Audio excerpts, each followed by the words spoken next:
प्रकाशते चित्स्वभावाय भावाय सर्वभावान्तरच्छिदे अनन्तधर्मणस्तत्त्वं पश्यन्ति प्रत्यगात्मनः अनेकान्तमयी मूर्तिर्नित्यमेव प्रकाशताम्। आचार्य कुंद कुंद देव विरचित समय सार परमागम आचार्य अमृत चंद्र कृत इसकी आत्मख्याति टीका। परद्रव्यों में एकत्व ममत्व की भूल के साथ सहज ही कर्तृत्व और भोक्तृत्व की भूल हो जाती है और जिस कारण से यह जीव आकुल व्याकुल होता है, दुखी होता है। इसीलिए उस कर्तृत्व भोक्तृत्व संबंधी सही स्थिति क्या है, उस सही स्थिति का ज्ञान कराना चाहते हैं। अभी जो प्रकरण पूरा हुआ उसमें कर्ता और भोक्ता की एकता है कि अनेकता है, इसकी बात चल रही थी।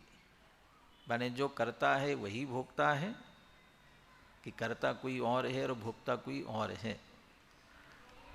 तो चर्चा यहाँ से प्रारंभ की थी कि इस संदर्भ में आचार्य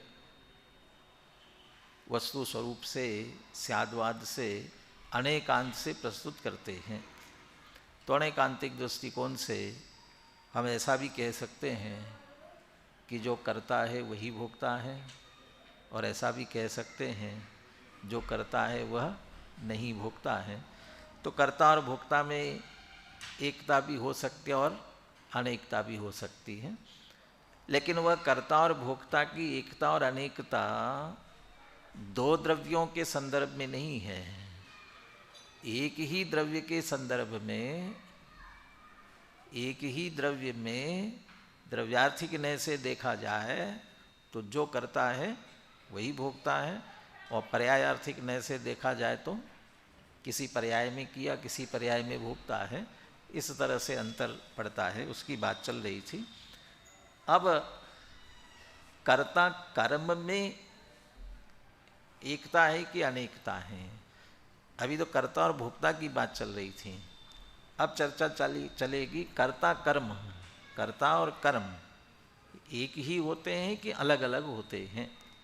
इस संदर्भ में दृष्टांत सहित चर्चा करेंगे। उत्थानिका कलश 210 नंबर का कलश उत्थानिका है। इस अधिकार में अधिकतर उत्थानिका गद्य में न लिख करके पद्य रूप श्लोकों में ही लिखी हुई है, तो इस श्लोक में उत्थानिका आ रही है। उत्थानिका में अकेले कर्ता कर्म की चर्चा की है, लेकिन गाथाओं में भोक्ता भोग्य के संदर्भ में भी चर्चा है।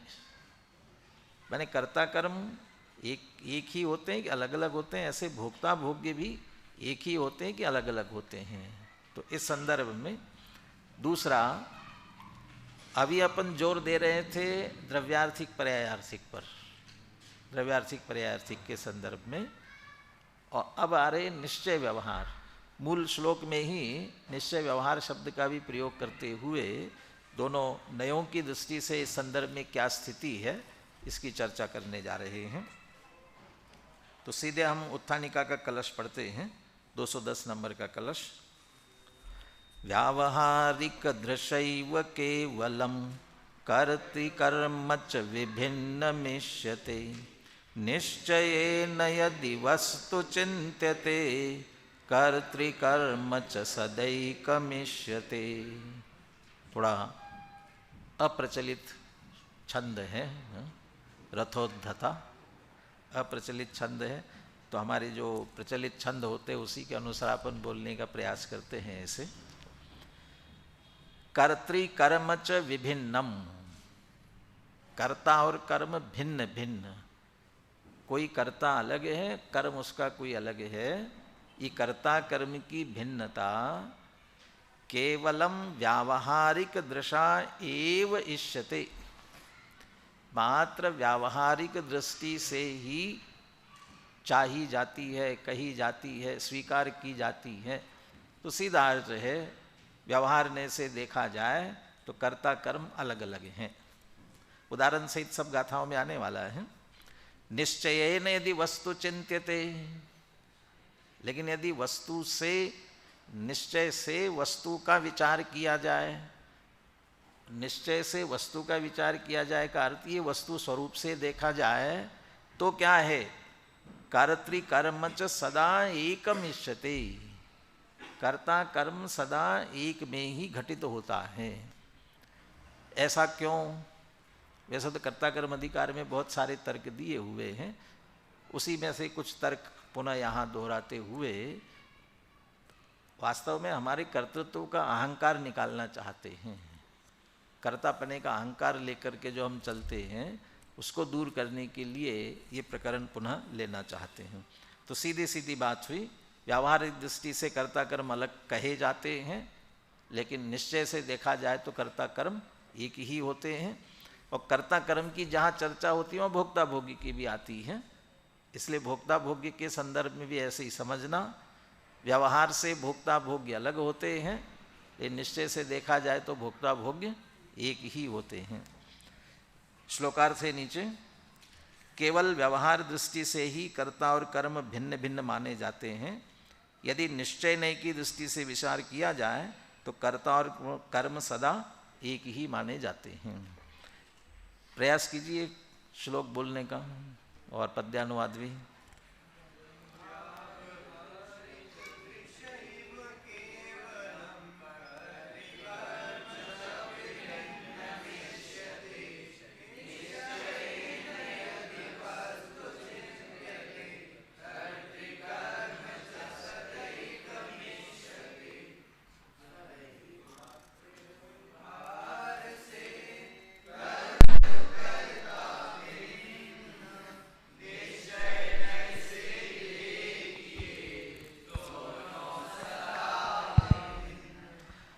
कैसे यही बात इन गाथाओं में कहने जा रहे हैं, दृष्टांत सहित स्पष्ट करेंगे। 349 से 355 कितनी गाथाएं? 6 होंगे ना, 6 गाथाएं एक साथ है। तो शांति से आचार्य कुंद कुंद देव के शब्द मूल से अपन सुनते हैं। जह सिप्पिवो दुकम्मम कौवदिर्णयसोदुतं वो होदि तह जीवो वियकम्मं कौवदिर्णयतं वो होदि जह सिप्पिवो दुकर्णे कौवदिर्णयसोदुतं वो होदि तह जीवो कर्णें कौवदिर्णयतं वो होदि जह सिप्पिवो दुकर्णानि गिन्नदिनसोदुतं वो होदि तह जीवो कर्णानि दु गिन्नदिनयतं वो होदि जह सिप्पिदुकं फलं भुञ्जदिनसोदुतं वो होदि तह जीवो कम्म फलं भुञ्जदिर्णयतं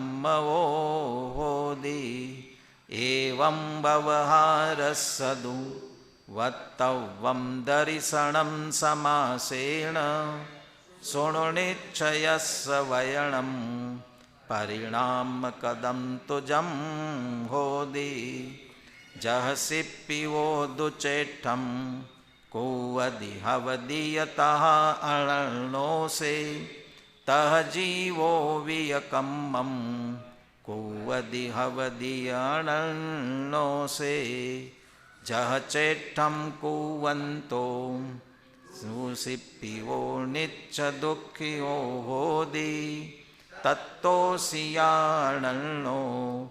तह चेट्ठन्तो दुयी जीवो।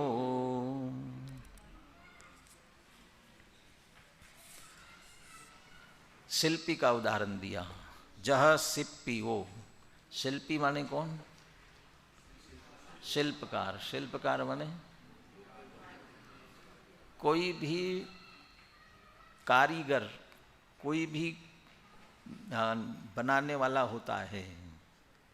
यहाँ तो स्वर्णकार की मुख्यता से बात कर रहे हैं। स्वर्णकार, उसको भी शिल्प कहा, लेकिन अभी ज़्यादातर अपन मूर्तिकार को शिल्पकार ज़्यादा समझते हैं। वो शिल्प, मूर्ति शिल्प बनाने वाला है, उसको शिल्पकार कहते हैं। लेकिन चित्रकार या स्वर्णकार लिया, कुंभकार, सभी। गुरुदेव ने तो कपड़ा बनाने वाला जो है वो भी कपड़ा बनाता है, तो वो भी एक अपना उसका शिल्प है।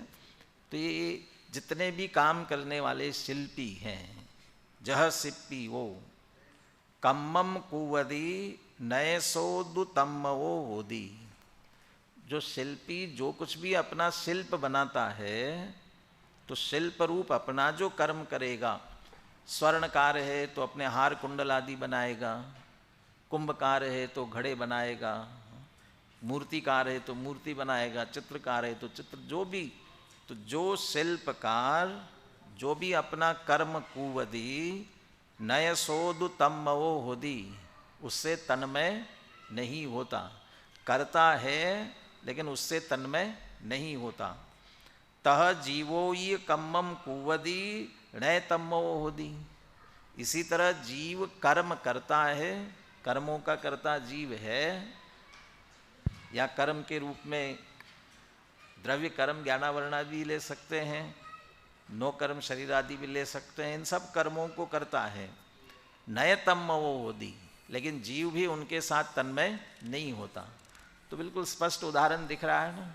शिल्पी करने वाला, शिल्पकार अलग होता है और जो शिल्प बना वह अलग होता है। उस शिल्प रूपी कार्य को करता हुआ भी उससे तन्मय नहीं होता। कर्ता के साथ कर्म की बात की, अब करण की बात करें। करण माने क्या होता है? साधन। जह सिप्पी ओदु करणे ही कुवदी। जो शिल्पकार, सिप्पी शिल्पी शिल्पकार, जो शिल्प कार्य करेगा उसके लिए जो भी साधन लगते हैं। स्वर्णकार है तो स्वर्णकार के लिए यहाँ उदाहरण इसमें टीका में हथौड़ा शब्द का प्रयोग किया है। तो हथौड़ा का उपयोग अपने अपने अनुसार सबको ही चाहिए पड़ता है। लोहार का हथौड़ा होगा तो थोड़ा बड़ा होगा, और सुनार का हथौड़ा होगा तो छोटा होगा। इसलिए तो लोक में कहा जाता है 100 सुनार की, वो इतना सा छोटा सा होता है, वो टुक टुक करता रहता है, और लोहार एक ही झटके में घन मारता है।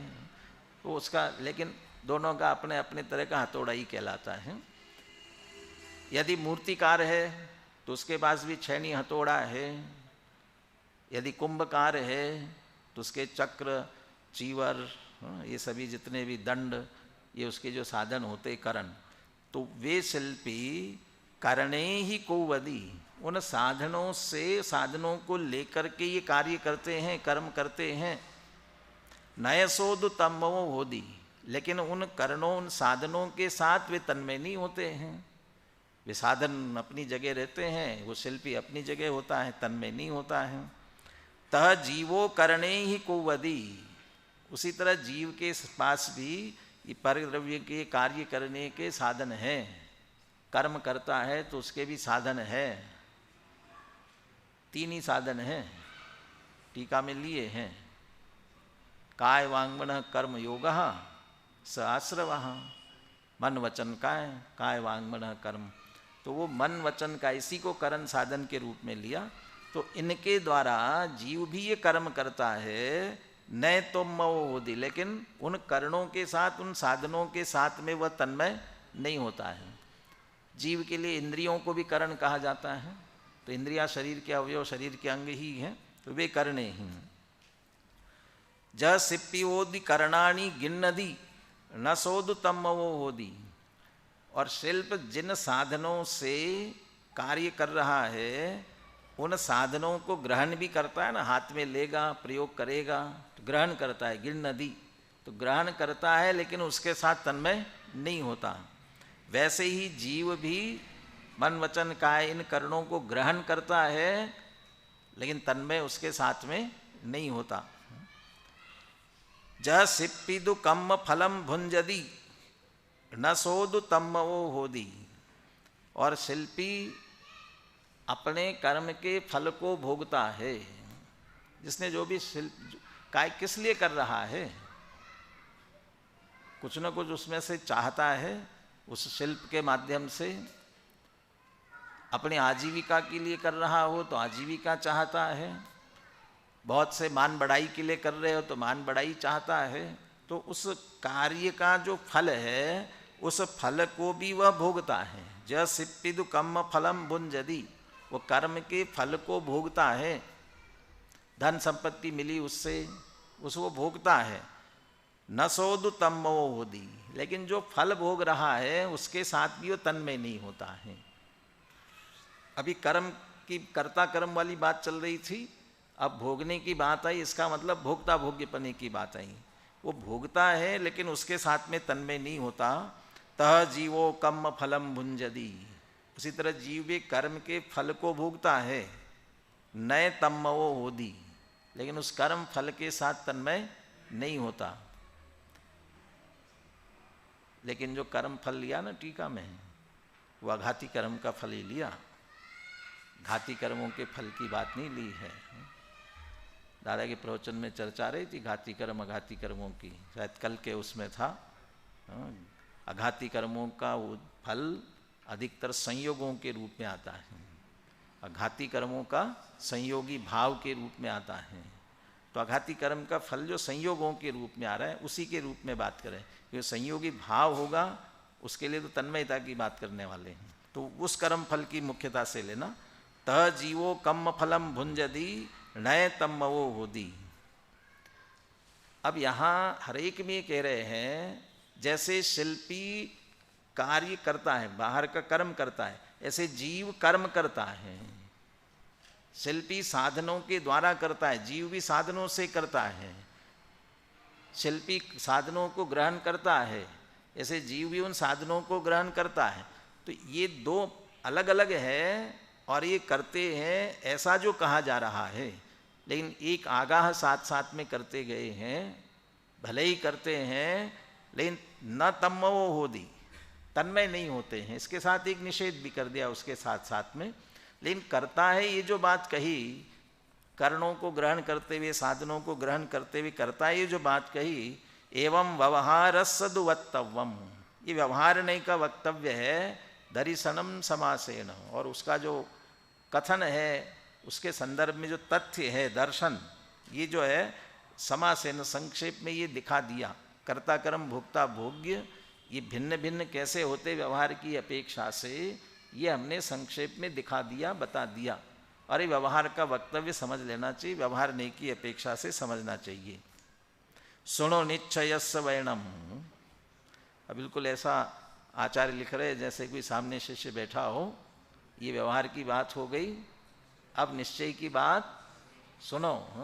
अभी कह रहे हो जैसे अभी सामने बैठे हुए, सुनो निश्चयस्य वैणम परिणाम कदंतु जम होदी। परिणाम जो किया है वो कैसे होता है, किसके द्वारा किया होता है, उसके संदर्भ में निश्चय का क्या कथन है, निश्चय के वचन क्या है, उसके संदर्भ में अब सुनो। क्या है निश्चय की विवक्षा? जह सिप्पिवोदु चैठम कुवदी हवदीय तहा अनर्णों से। वह शिल्पी जिस कर्म को कर रहा है, उस कर्म जो कार्य उसने किया, मूर्तिकार ने मूर्ति बनाई, तो उस मूर्ति के साथ तन्मय नहीं होता है, लेकिन मूर्ति बनाने के लिए जो चेष्टा करता है। अब चेष्टा में दो बातें ली हैं, पीछे कर्ता कर्म अधिकार में भी बात आई है। योग और उपयोग, इन दो शब्दों का प्रयोग करते हैं, योग और उपयोग। योग माने हाथ पैर चलाने की क्रिया जो कर रहा है। तो शिल्पी उदाहरण में यदि लेते हैं तो शिल्पी अपने हाथ पैर चलाता है, ये जो चेष्टा करता है। तो जो चेष्टा कर रहा है, क्रिया कर रहा है, वो क्रिया तो स्वयं में कर रहा है ना। तो सिप्पी ओदु चैठम कुवदी हवदीय तहा अनन्य से, उस चेष्टा से तो अनन्य है, उसी में हो रही है चेष्टा, इसलिए वह अपनी उस क्रिया से वह अनन्य है। तह जीवो ये कम्मम कुवदी हवदीय अनन्यो से, उसी तरह जीव जो कर्म करता है उसके साथ वह अनन्य होता है। अब यह कर्म करता है का अर्थ अब वो कर्म नहीं लेना है, तो पहले था वो द्रव्य कर्म और नो कर्म, और यहाँ कर्म है भाव कर्म। इसके करने के जो भाव परिणाम जीव कर रहा है, वो परिणाम उसके साथ में वो अनन्य है, तन्मय है। तो इसलिए यहाँ पर जो चेष्टा रूप कार्य है उसका कर्ता वही शिल्पी है।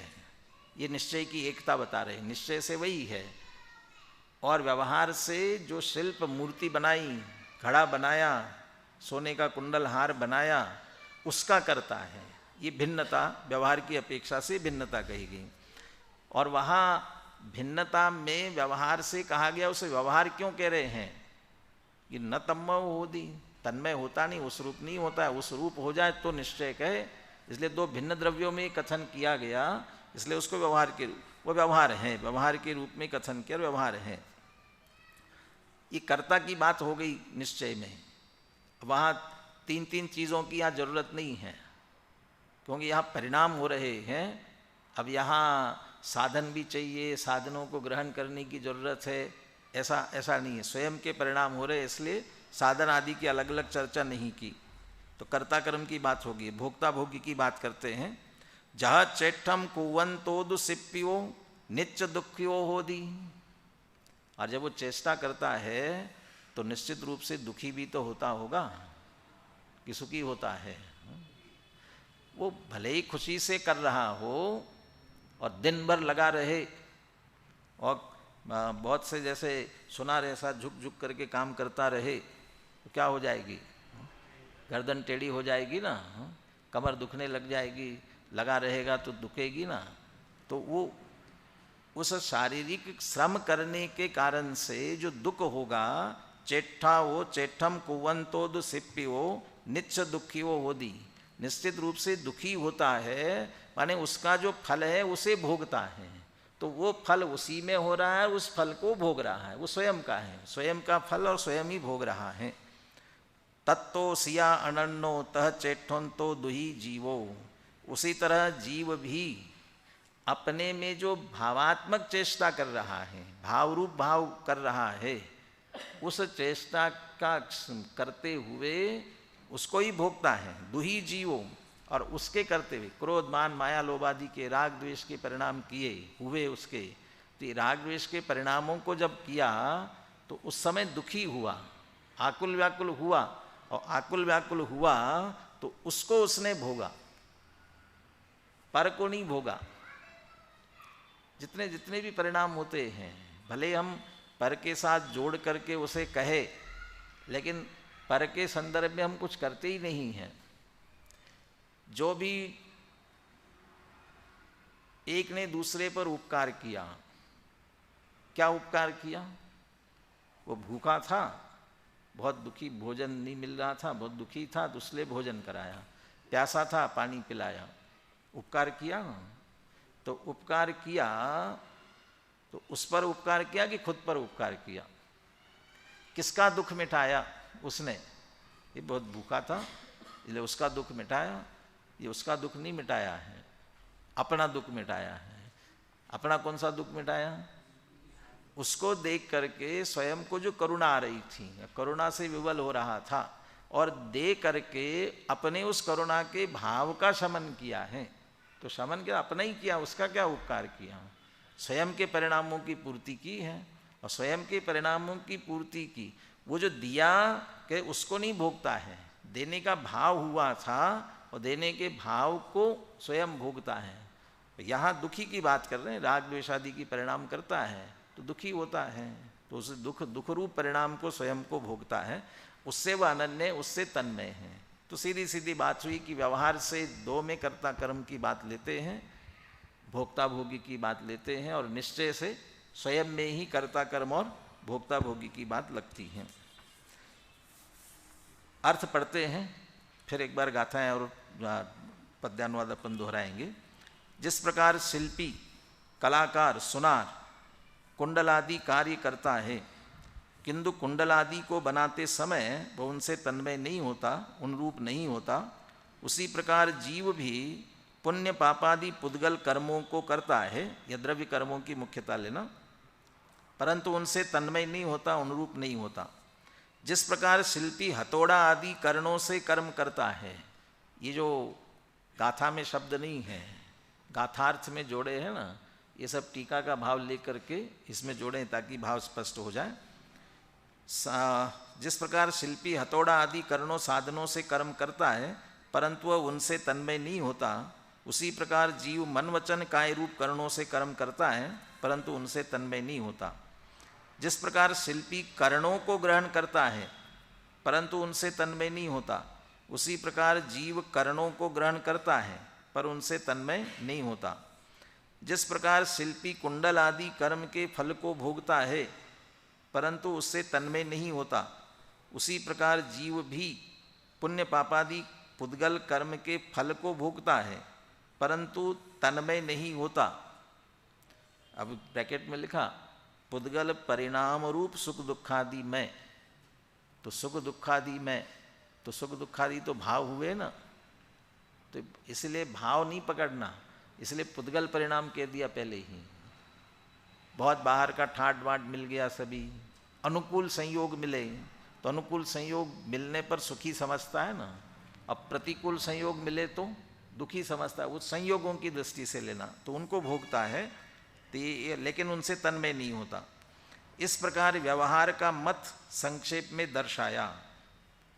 अब परिणाम विषयक निश्चय का मत सुनो। परिणाम माने कार्य, कर्म, कर्ता कर्म के संदर्भ में, या परिणाम का कर्ता और परिणाम का भोक्ता कौन होता है, इस संदर्भ में निश्चय का मत क्या है वो सुनो। जिस प्रकार शिल्पी चेष्टा रूप कर्म करता है वह उससे अनन्य है, उसी प्रकार जीव भी अपने परिणाम रूप कर्म को करता है, वह जीव उस अपने परिणाम रूप कर्म से अनन्य है। जिस प्रकार चेष्टा रूप कर्म करता हुआ शिल्पी नित्य दुखी होता है, उसी प्रकार अपने परिणाम रूप चेष्टा को करता हुआ जीव भी दुखी होता है, दुख से अनन्य है। यहाँ कदाचित आनंद भी मानता होगा ना, तो उसको भी दुख में डालना है, क्योंकि वास्तविक सुख नहीं है वहाँ। और वो चेष्टा करने वाला भी खुश हो रहा हो तो भी शारीरिक कष्ट तो वह निश्चित रूप से उठाता ही है। इस रूप में उसको लेना। बोलिए गाथा और पद्यानुवाद एक बार बोलिए। जहसे पियो दुकम्मम कुव्वदिणय सोदुतम ओहोदी, तह जीवो वियकम्मम कुव्वदिणय तम ओहोदी। जहसे पियो दुकर्णे हिम कुव्वदिणय सोदुतम ओहोदी, तह जीवो कर्णे हिम कुव्वदिणय तम ओहोदी। जहसे पियो दुकर्णाणि गिण्णदिण सोदुतम ओहोदी, तह जीवो कर्णाणि दु गिण्णदिणय तम ओहोदी। जहसे पिदुकम फलम भुंजदिण जुदोत्तम ओहोदी, तह जीवो कम फलम भुंजदिणय तम दोहोदी। एवं बबहारस्सदु वत्तव्यं दर्शनं समासेन, शृणुनिच्छयस्य वयणं परिणाम कदम तुजम होदी। जहसे पियो दुचेठम कुव्वदिह वदियतः अनन्नो से, तह जीवो वियकम्मम कुव्वदिह वदिय अनन्नो से। जह चेठम कुव्वन्तु दु से पियो नीच दुखियो होदी, तत्तोसिया अनन्नो तह चेठन्तो दुही जीवो। ज्यों शिल्पी कर्म करे परंतु कर्ममय वह ना बने, त्यों जीव कर्म करे परंतु कर्ममय वह ना बने। ज्यों शिल्पी कर्णों से करे पर करणमय वह ना बने, त्यों जीव कर्णों से करे पर करणमय वह ना बने, ज्यों शिल्पी कर्णों को ग्रहे पर करणमय वह ना बने, त्यों जीव कर्णों को ग्रहे पर करणमय वह ना बने, त्यों शिल्पी भोगे कर्म फल तन्मय परंतु होए ना, त्यों जीव भोगे कर्म फल तन्मय परंतु होए ना। संक्षेप में व्यवहार काय कथन दर्शाया गया, अब सुनो परिणाम विषयक कथन जो परमार्थ का। शिल्पी करे जो चेष्टा उससे अनन्य रहे सदा, जीव भी जो करे वह उससे अनन्य रहे सदा। चेष्टा में मगन शिल्पी नित्य ज्यों दुख भोगता, यह चेष्टारत जीव भी त्यों नित्य ही दुख भोगता। चलिए टीका भी पढ़ लेते हैं। टीका में कोई नया तर्क नहीं दिया, सिर्फ अमृतचंद्र आचार्य ने व्यवस्थित कर दिया। व्यवस्थित इतना ही किया, सिद्धांत और दृष्टांत एक साथ चल रहे थे। दृष्टांत सिद्धांत हर गाथा में कर्ता कर्म करण, करण को ग्रहण करना, इनके संदर्भ में, और तत्काल उसी गाथा में सिद्धांत की बात भी चल रही थी। अमृतचंद्र आचार्य ने दृष्टांत एक साथ ले लिया और फिर उसे आत्मा पर घटित किया। व्यवहार के संदर्भ में बात की, फिर निश्चय के संदर्भ में बात की। ऐसे 4 पैराग्राफ दिए हैं। मूल टीका में तो पैराग्राफ नहीं होंगे, लेकिन इसमें संपादन करते समय पैराग्राफ अलग अलग कर दिए। तो एक व्यवहार संबंधी दृष्टांत का पैराग्राफ है, एक सिद्धांत का, ऐसे निश्चय संबंधी एक दृष्टांत का और एक सिद्धांत का। यथा खलु शिल्पी सुवर्णकारादि, तो सुवर्णकारादि माने जितने शिल्पकार है सब ले लेना, लोहार भी ले लेना। गुरुदेव ने क्या क्या लिए हैं, बहुत सारे ले लिए।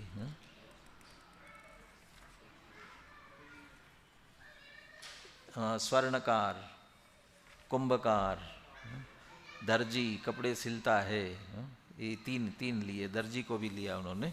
ये सभी सुवर्णकारादि कुंडलादि परद्रव्य परिणामात्मकम कर्म करोति।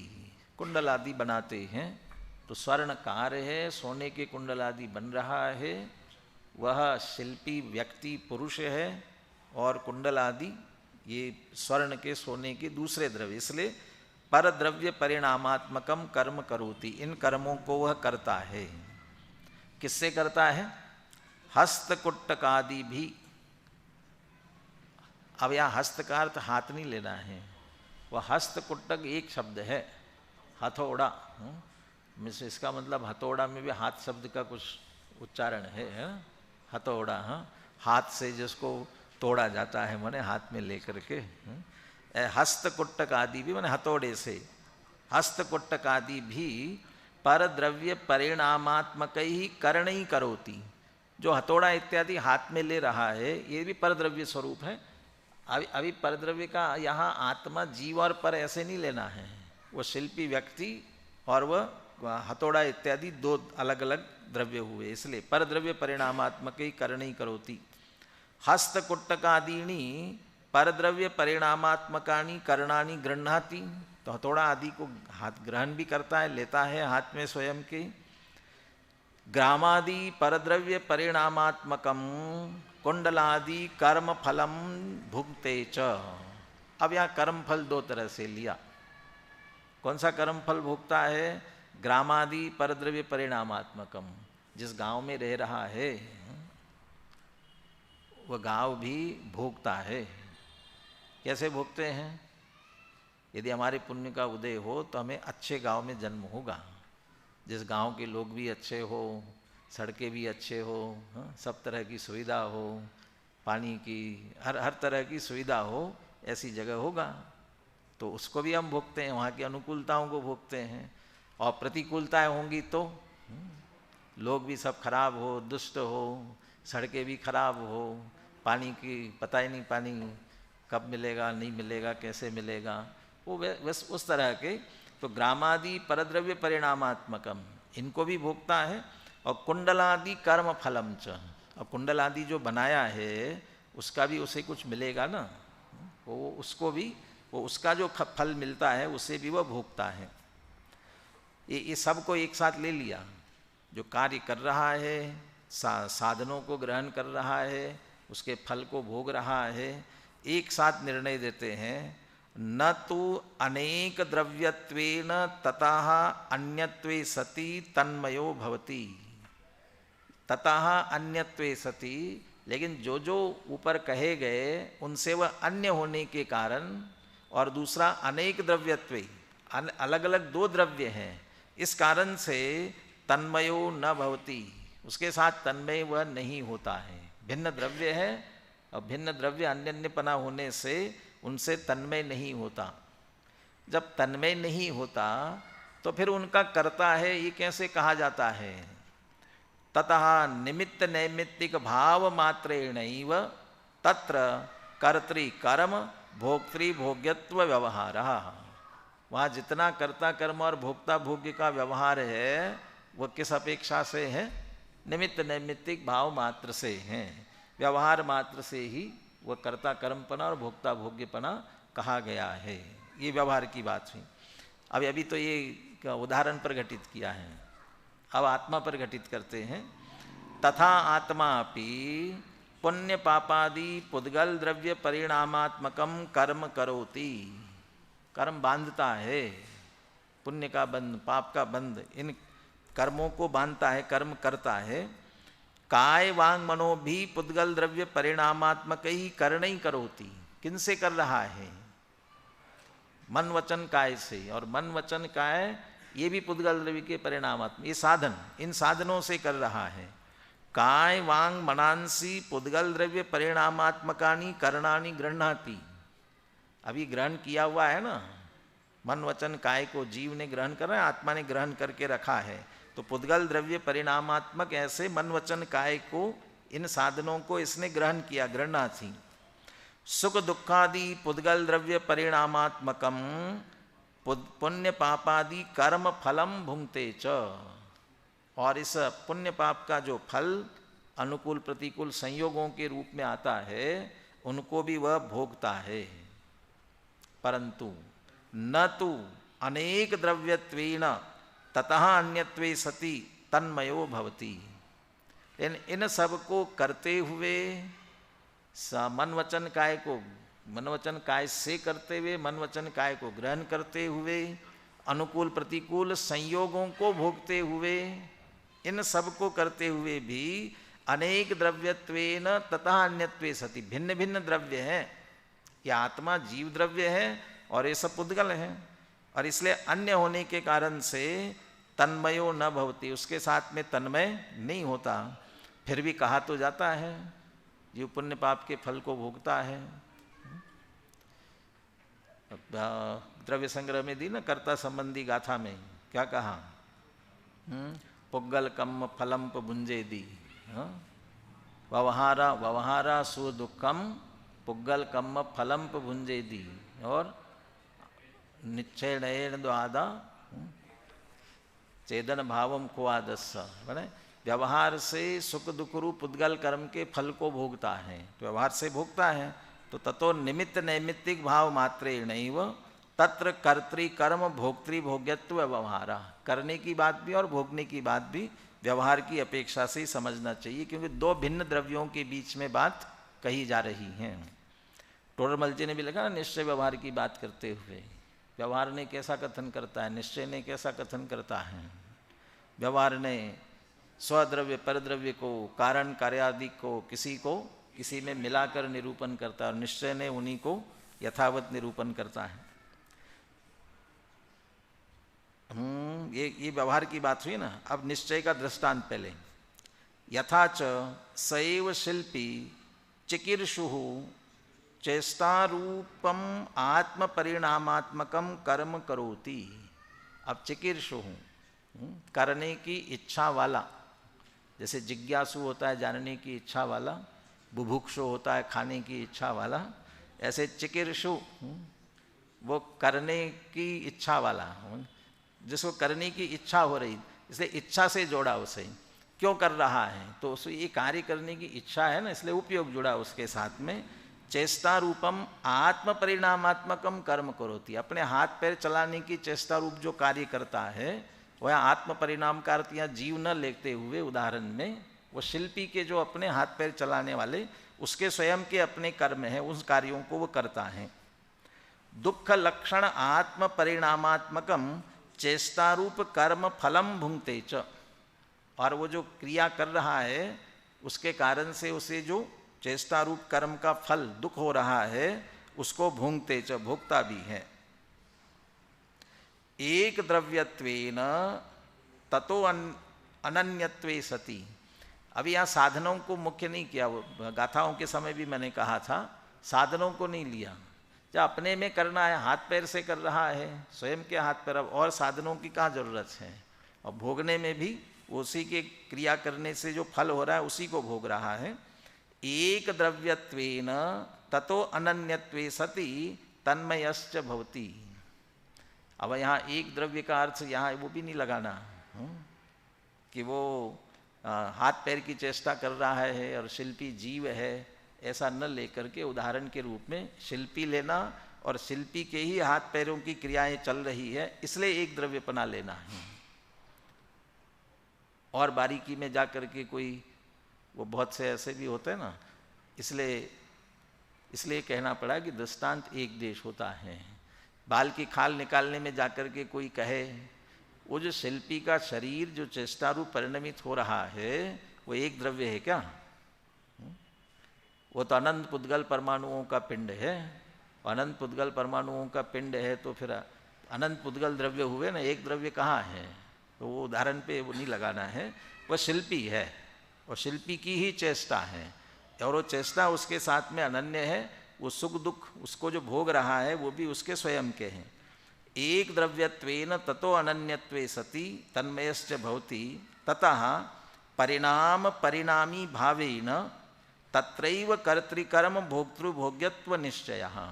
परिणाम परिणामी, वो स्वयं परिणामी है और उसी के परिणाम है। तो करने के संदर्भ में भी अनन्यता है, यह परिणमति सकर्ता स्वयं उस रूप परिणम रहा है, और भोगने के संदर्भ में भी वो उसी का परिणाम, वो परिणामी स्वयं है। इसलिए निश्चय की बात है। सिद्धांत आत्मा पर घटित करते हैं। तथा आत्मापि चिकीर्षु, क्या करना चाहता है? किसी को दुखी करना चाहता है, किसी सुखी करना चाहता है, राग द्वेष के परिणाम होते हैं ना, ये करने की इच्छा वाला चिकीर्षु। चेष्टा रूपम आत्म परिणामात्मकम कर्म करोति। अपने में जो भाव कर रहा है, ये भाव भी करने की इच्छा होती है, भक्ति करने की इच्छा होती है, भक्ति के समय में घूमने जाने की इच्छा होती है, तो वो भी तो इच्छा ही है ना। ये जो इच्छा हो रही है, भाव हो रहे हैं, इन भावों को आप इसी को चेष्टा कह रहे हैं। ये चेष्टा माने बाहर की हस्त पैरों की चेष्टा वाली बात नहीं, वो चेष्टा वाली बात तो व्यवहार में चली गई थी। भावात्मक जो कर रहा है वो परिणाम आत्म परिणामात्मकम कर्म करोति। वहाँ जो चेष्टा दी थी वो कौन सी चेष्टा ली थी?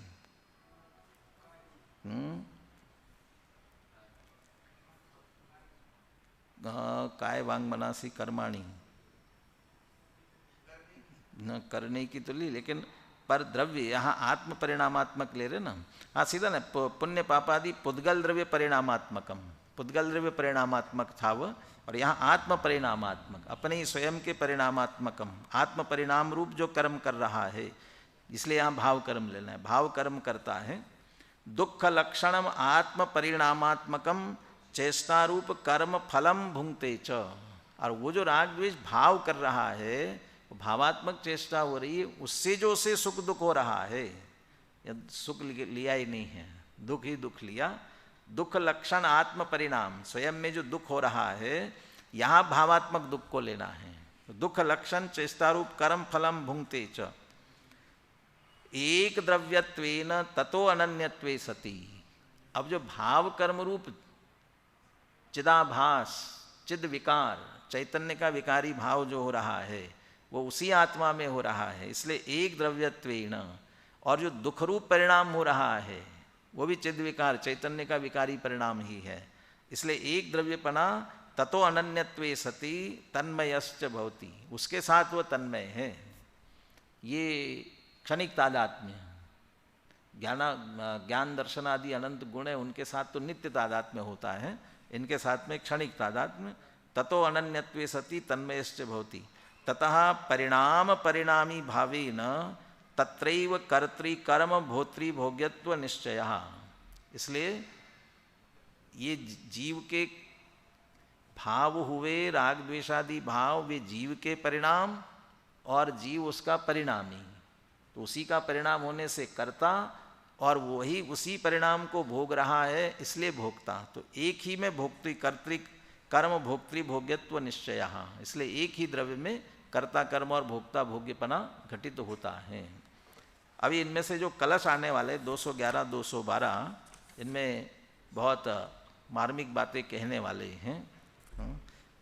एक द्रव्य दूसरे द्रव्य के बाहर बाहर लौटता है, लेकिन उसमें कुछ करने में बिल्कुल भी समर्थ नहीं हो सकता है। ये दो द्रव्यों की भिन्नता, व्यवहार से कुछ भी कहो, किया कथन कितना भी करो, निश्चय से देखा जाए तो एक द्रव्य दूसरे द्रव्य में कुछ भी नहीं कर सकता है।